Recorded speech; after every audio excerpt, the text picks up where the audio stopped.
You weren't in very long before you found yourself on the mean streets of Afghanistan. You were shot 10 times and wounded in action. Can you walk our listeners through that day and kind of describe to us what happened?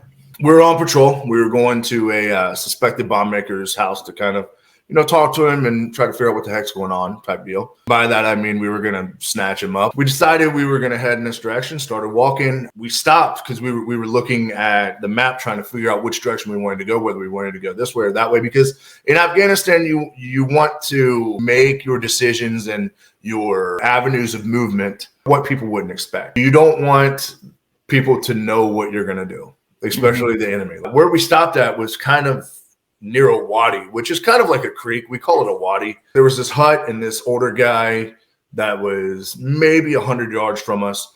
And, he did the normal Afghanistan thing where, they just kind of walk around and try to figure out what the heck we're doing there. So he was watching us, and I noticed it. Everyone noticed it, that this guy was just, he would come back behind his hut because we were behind his hut. So the front door was on the opposite side. So there was really no reason for him to be back there. And we decided to take a left down this it was the size of a sidewalk, but they drive full vans and like cargo trucks down these things, which is incredible.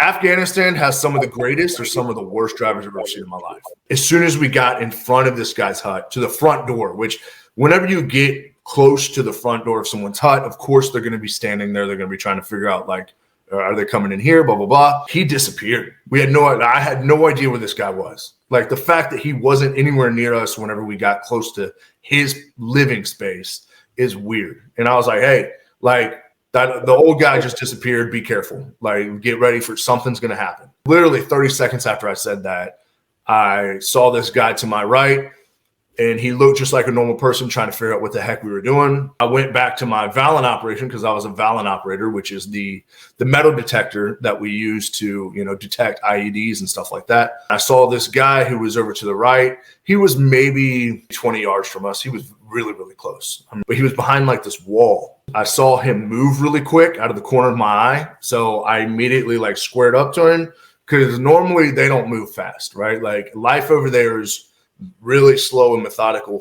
If they're going to move quick, something's about to happen. I dropped my Valen. I squared up to him. And as soon as I squared up to him, he had already pulled a rifle from behind his back and started spraying. He hit me basically going up my left side, going across my chest to my right shoulder, once in the thigh, which was a through and through, 4 times in the hip, which took out a chunk of my hip, and then 5 times in my shoulder right in this area.